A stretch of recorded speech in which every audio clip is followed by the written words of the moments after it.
I invested in G bonds for 90 days, tapos ito yung results niya. Ang tanong, is it worth investing in G bonds? Well, in this video, let's find out.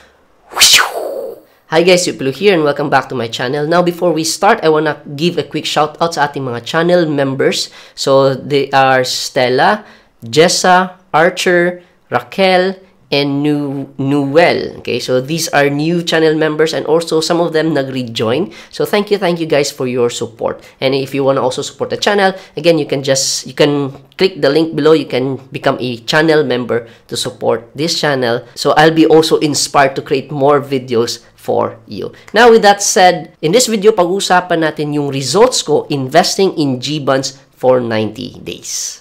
Now, in my previous video, I actually created a video about G bonds, like ano ba yung G bonds, paano ba siya nag-work, and how you can do it, how you can open an account step by step. So if you haven't watched that video, I just put a link down in the description. You can check that out. But basically, after ko ginawa yung video na yun, so I invested, and then a lot of people have been asking me like, ano yung results mo investing in G bonds? Magkano ba yung kinita mo? Is it worth it by investing in G bonds? Kaya ngayon, I'm gonna share with you yung results ko in G bonds kasi last November, nag-mature na siya. So again, this is a 90 days G bonds or bonds, and typically yung bonds, it can range into like 90 days into 1 year, so depending on the terms, but yung I invested in, yung test investment ko was 90 days. So let me show you yung results investing in G bonds.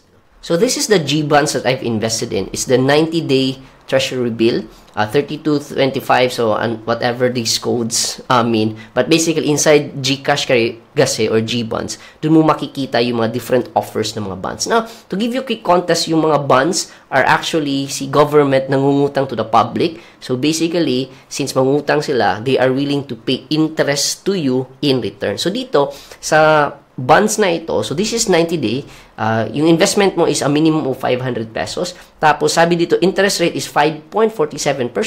Ito yung issue date, August, so I invested during August. And then, maturity date, November 12. So, around 90 days siya. So, yung mangungutang is the Republic of the Philippines. So, again, bonds, the government, mangutang, and in return, they'll give you interest.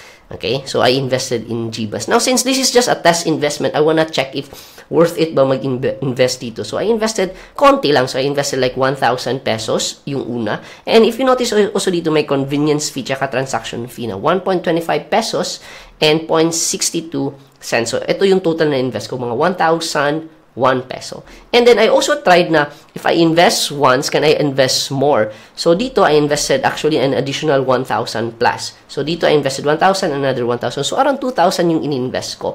So, pwede kang mag-invest as long as wala pa yung issue date. So, if you notice dito, meron siyang issue date, August 13. So, yung understanding ko dito is that they're gonna offer this to the public. So, parang pre-sale siya. So, you can buy as much as you can before the issue date. Once mag-issue date na, okay, mag-grant na yung bonds mo, alright? And you cannot invest more already. So, parang ganun yung understanding ko on how it works. And dito, yun nga, like, my days went on and nakalimutan ko siya actually. So, like, I invested dito and for a few months, nakalimutan ko siya and then I received this email na, ayun, yung G bonds ko pala, nag-mature na. So, it's harvest time. So, okay, nasyak ako na, okay, may bonds pala ako. So, it's one of the advantages na nakita ko kasi, like, pwede mo siyang kalimutan lang eh. Tapos, nasasyak lang ako na, uy, may iha-harvest na pala ako. And so far, ito yung results ko with my 2,000 investments. So, dito, you receive your T-bill. So, T-bill, it means treasury bill. And then, T-bill credit. So, 10 pesos, 0.66. This is for the 1,000 I initially invested. But since I added additional, so dito, if you notice, I received like 2 times 10 pesos, 0.66 cents. Okay? Now, and then, ito yung total na nag-mature na siya. So, lahat ng funds mo from your G bonds, papasok na yan dun sa cash mo. So, again, GCash mo, you open a G bonds. G bonds is powered by PDAX. My dashboard doon. So, you deposit cash and then you invest, mapupunta siya sa portfolio mo. after mag-mature, mawawala yung portfolio mo, mapupunta siya ulit dun sa cash. So, yung cash na yun, you can now withdraw. Pwede mo na siyang i-withdraw. But so far, ito yung total na amount na na-receive ko. 2,021.32 pesos. So, medyo maliit, no? Actually, sobrang liit. And compute natin, magkano ba yung actual returns na nakuha ko? So, dito, yung, again, duration is 90 days. Yung interest na sinabi nila is 5.47%. Okay, so total invested 2,000. So, I excluded muna dito yung convenience fee.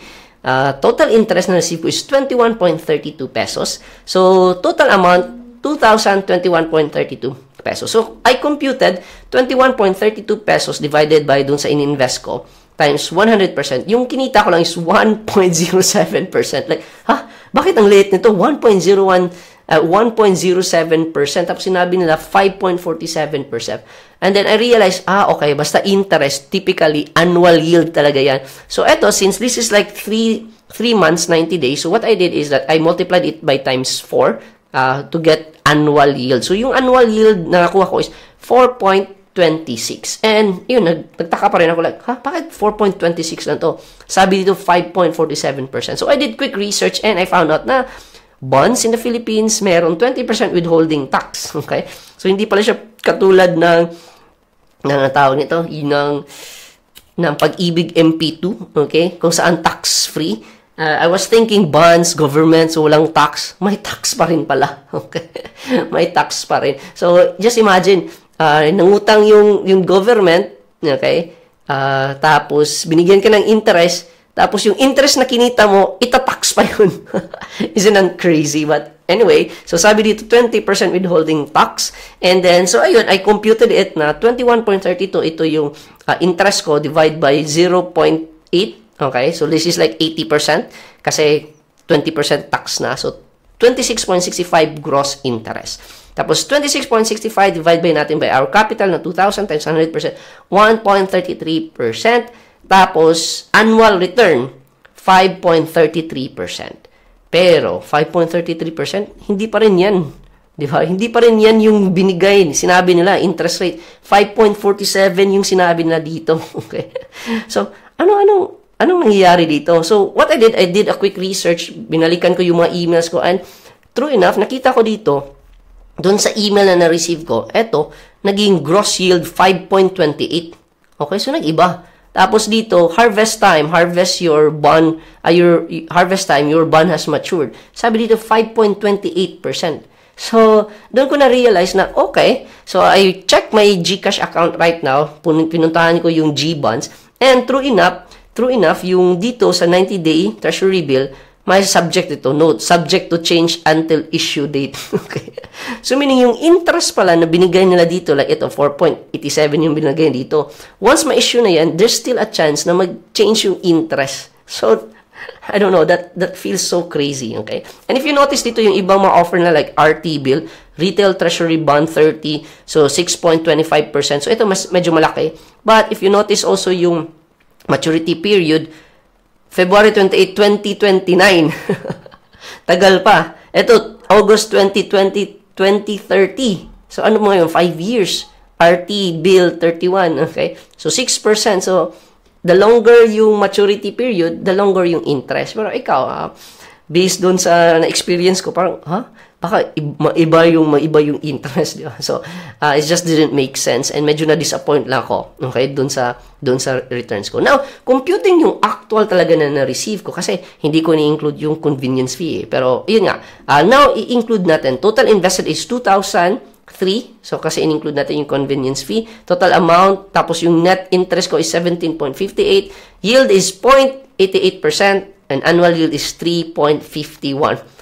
So, medyo maliit to kasi in terms of percentage, naging malaki yung convenience fee na 1 peso kasi maliit lang yung invest ko. But if malaki yung ininvest ko, then baka lang mas maging maliit yung convenience fee over the capital. But basically dito, sa test investment ko, 3.51%. 3.51%. So, the question is it worth investing in G-bonds? Worth it ba mag-invest dito? Well, ito yung thoughts ko. So, is it worth investing in G-bonds? Well, it's a no and a yes. Okay? So, hindi siya worth it investing kasi the truth is, maraming mga different options out there na easier, like digital banks, and mas malaki yung interest na kikitain mo. So again, digital banks, you can earn around like 4%, 5%, 6%, and paminsan-minsan like mga CIMB na nagbibigay ng promo or Maya, you can even earn up to like 12% interest per year. Tapos, since digital banks, easy sila ma-withdraw. So, basically, there are other options. You could also go to mga dividend stocks like REITs, okay, na nagbibigay ng consistent dividends din. So, hindi siya worth it in the sense na there are other options that are easier, convenient, and mas malaki yung interest na pwede mong kitain. However, I would only recommend G-bonds, okay? I would only recommend G-bonds if gusto mo mag-diversify. Okay? Kasi again, digital banks, PDIC insured up to 1 million pesos. Okay? So, kapag may 1 million ka, lagay mo sa dividend, lagay mo sa investments, lalagay mo siya sa digital banks, okay? Tapos, if more than 1 million, lagay mo additional digital banks, okay? Or, kung naubos mo lahat mga digital banks, okay, and you don't want na ilagay mo sa high risk, like stocks or dividend stocks, okay, or medium to high risk, nanghahanap ka ng alternative or diversify mo, then pwede mo ilagay sa Pag-ibig MP2, okay? So, pwede sa Pag-ibig MP2. However, sa Pag-ibig MP2 naman, nakalock-in siya for 5 years, medyo matagal. So, pwedeng ilagay into mga bonds. G-bonds. So, sa G-bonds kasi, you can have like around 90 days na nagmamature na kagad. So, it's an alternative for diversification. So, you can only invest, okay? Para sa akin, it's a good idea to invest in G-bonds parang may sobra-sobra ka ng pera and wala ka ng paglalagyan and you just wanna diversify. Yun yung pera mo. And then, at the same time, syempre, this is government. Okay, as long as you trust the government. Okay, as long as you trust the government, then, and it is said to be safe. Okay, it is said to be safe kasi government yan. And then, yeah, yan yung isa sa mga reasons why it's worth investing in bonds. Tapos, another advantage naman of G-bonds is because, like, pwede mo siyang makalimutan, okay? So, like, compared mo kasi with digital banks, very easy siya to withdraw, okay? And nakikita mo siya kagad. Sa G-bonds kasi, just like me, nakalimutan ko siya. And na-shock na lang ko na, matured na pala. So, it has the advantage of hindi mo siya magalaw. And then, nasya-shock ka lang na, matured na pala siya. So, it has the advantage of, again, hindi makita. At the same time, hindi mo siya magalaw just like an MP2, but does not have the 5-year lock-in. So, again, sa MP2 kasi, maganda siya kasi like, hindi mo siya magagalaw easily, pero sobrang haba naman yung lock-in period. So, yung G-bonds, nakikita ko na advantages, ayun, pwede siyang hindi nakikita at hindi siya nagagalaw, at the same time, hindi gaano katagal yung lock-in period niya. So, yan yung one of the advantage na nakita ko for G-bonds. Now, ang question is, how about you? Ano sa tingin mo yung G-bonds? Are they worth investing in? So, let me know in the comment section down below. And, right now, knowing this other alternative investment, baka you're saying like, Tio, wag na yun sa G-bonds. I wanna just focus on investing in stocks or dividends. Well, I have actually the perfect video for that. I created an updated version on how you can actually get started investing in the Philippine stock market. You can check out this next video dito kung saan step by step, it's a full course on how you can get started in the stock market and especially in terms of dividend investing. So, if para sa'yo hindi nag-click, parang hindi mo bet yung bonds, then investing in stocks or investing in REITs or dividend stocks, mas nagre-resonate for you, again, you can check out this next video and I'll see you there.